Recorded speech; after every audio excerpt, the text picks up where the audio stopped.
My dad hanged himself from a tree when I was 4. He crawled out of his bed one night and wandered into the woods. His brother cut him down and brought him home to my mom. My mom inherited the gift from my grandfather, and she used it then to bring him back.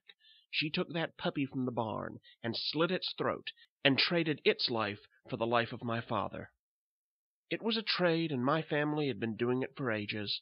No one knows who was the first to be able to do the trade. It just seemed to be something we had always been able to do. He killed himself again a year later, and this time my mother had to let him go. You could only bring them back once. I had the gift, just like all the others, and it was how I made money on the side. I had been working at that hotel for 3 years when Mom died and left me that tattered house I'd only ever known as home. We couldn't do the trade on each other. When we died, we stayed dead, and it didn't matter how many lives we took to trade for ours. The hotel didn't pay much, and the town was small and desolate. It was a town way past its expiration date, but it isn't like I could go anywhere else even if I wanted to. 3 years working a front desk at the only motel in town, and I was happy. Nick owned the place, and we'd borrow empty rooms — there were always empty rooms — during the day to make love and talk about our future. 2 years ago, some local with a grudge had stabbed him while he was carrying trash out to the dumpster. He bled out that night behind that dumpster, alone. I found him the next morning, cold and dead, and I slit a stray's throat to trade for his life. The thing is that you're only borrowing the years that the trade has left. If the dog, or whatever you use for the trade, has 4 years, you would get 4 years at most, and you only get one trade. Once you die the second time, there's no trade in the world that would bring you back. I always tell my customers to pick the youngest trade. I only recommend animals. I don't trade humans, and I don't bring back children. There are too many emotions involved in the trade for children. Whatever time I could bring them back for wouldn't be enough. You'd always want more. The big thing now was time. You had exactly 72 hours from the time of death to make the trade. Anything past 72 hours, and what you got back wouldn't be normal. I'd never seen it myself, but my grandmother once brought back a guy that had been dead for a week. It wasn't back 24 hours before he took an axe to his family. But back to Nick. He still smokes, and I don't really complain about it anymore because I know that stray didn't look to have more than 4 or 5 years left in him. Nick would die again one day when that time was up, but for right now, he was back and we were happy. He always said he wanted to travel the world, and that's why we're fixing up this motel. We're going to sell it and travel until he dies again. He knows. I don't tell him how long he has, but he knows I brought him back. I asked him once what it was like being dead, and he said it was kind of like nothing, just all nothing. I'm not sure how much the statement represents the truth of the afterlife, because Nick never was really great at describing things. Like I said, I do trades for extra money. The price is pretty cheap for what you get, and you have to bring your trade. Mostly it was wives and husbands and brothers and sisters and lovers. Occasionally someone would want me to bring their beloved dog back. Those were the easiest animals for animal trades.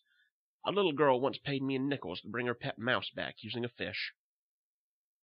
The lady in the red dress, I think, changed everything. People had always found me by word of mouth because you don't advertise this kind of thing. It isn't clear how she got my name, friend of a friend maybe, but she was there and she had money. She'd driven from the city with her husband in the trunk. He was missing a leg, and I told her I couldn't fix that. I could patch the holes, but I can't put limbs back on, and I can't add things that weren't there before. I can't even fix smashed faces. How long has he been dead? I asked. 36 hours. They shot him in the head. Would that matter? That's fine. I can bring him back. Do you have the trade? Yeah, just any animal, right? Well, he is borrowing their years, so you want to make it young enough to make this worth it. She had brought a kitten. It was young and adorable, and I felt bad. Hey, look, I know what you're thinking. I'm not the best person in the world, but I know grief. I am fucked up for doing this, and they are fucked up for asking, but I understand their motive. Losing someone you love is hard. I usually just help people I know, but she looked so sad.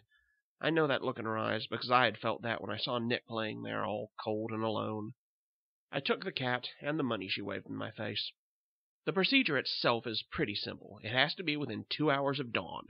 You bring the body and dig a hole just big enough to fit the body.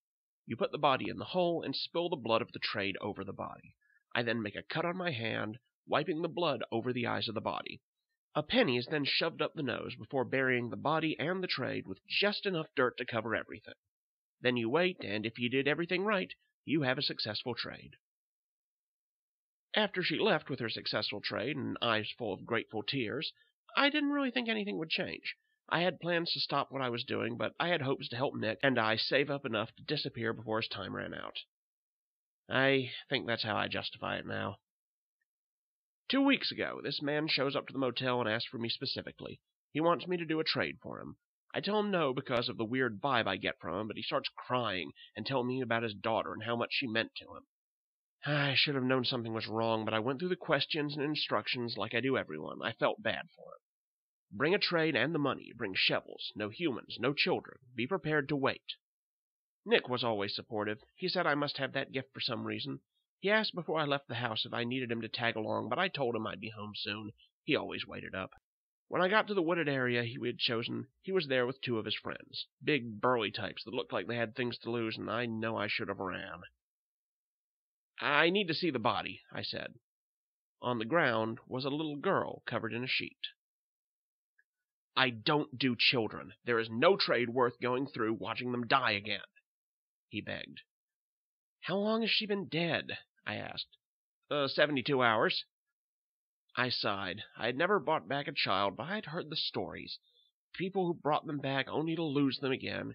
Grieving parents knocking on my mother's door, begging for her to bring them back again, and all their cries when she said she couldn't. I can't do this. She's not going to get a full life with some puppy trade. You don't want to just lose her again. The way he demanded I do it, the gun he pulled out when I argued again, all put me into the reality of the situation. At this point, I just wanted to get it over with. If we didn't do this quickly, our 2 hours would be up, and then I'd have to wait again. They dug the hole and put her in it. She couldn't have been more than 6. The trade? I asked. From the van near the side of the road that led to the patch of dirt, 2 of the men carried a man, no more than 20. I was going to argue my no human trade policy, but these weren't the kind of guys who would listen. The kid, the guy says, talking about the 20-year-old they're wanting me to trade for the girl, is a bad guy. Trust me. He killed my little girl. He starts talking about what the guy did to her, that he raped her. I feel bad, really, that poor little kid, but I can't trade a human. Stray dogs are one thing, but I can't trade a human. Hell, no one I know has done it, so I don't even know if it works. I've always been told not to. The guy tells me that it's happening, so I go through my motions with a gun not far from the back of my head, and all I can think about is Nick and being home with him. They pick the man up and put him near the girl. I hold the knife up and tell them they have to do it. That isn't true, but I can't bring myself to do it. The father steps forward and does it. I've seen a lot of blood in my day, but human blood that isn't my own is not something I can handle. I am crying and about to faint when I cut my hand and wipe it over the eyes just like I've always done, just how my family taught me. Penny in her nose, and I am done. You have to leave him in the hole with her, and you have to cover the body now, I say. And then we wait. I remember them talking about me and how this isn't going to work. The father hushed them each time. She's got to get at least 50 or 60 years out of him. He looks healthy, I heard the father say. The men agreed. He looked to me for validation, but I didn't have any to give. When the first bit of light comes through, we hear a noise, and we are all surprised that it works. They dig her out of the thin layer of dirt and pull her up. Loving father, reunited with dead daughter. It would be kind of sweet if we hadn't killed a man to do it. They throw me my money and ask if there's anything else they need to do for her. I'm not sure, I respond. I have never done this procedure like this before. As I turn to leave, I hear some conversation about whether I should be allowed to go. Who would I tell about this? Hey, officer, I helped someone kill a man to bring his dead daughter back. Yeah, that conversation's going to go in my favor. I look back, and I see the girl smiling. I see her eyes, and they are black as night. Something feels wrong with the world now, I think. That morning I climbed into bed with Nick and curled into him, and I slept like I've never slept before. When I woke up hours later, he was watching the news. There was the father's face. His whole family was dead, slaughtered, and the daughter was missing. 6-year-old Carolyn Capernazzo is missing. Idiots lied about her being dead for 72 hours. I knew it. How'd last night go? I shrugged. We have reports of massive blackouts in the metro area. Coincidences are possible. I look out the window and see a darkness spreading out towards the city. No sun. I sit next to Nick. We should get away for a bit. I'm not sure what I did or what I brought back, but I don't want to be here to see it. How are you feeling? I ask Nick. A little tired. I have been a little tired lately. I'm running out of time. He's running out of time. A getaway is the perfect thing, then. So, Nick and I are packing our bags tonight. We're leaving. You might want to take this time to get things together, too. Maybe get out of the city, because I don't think that what I brought back was human at all.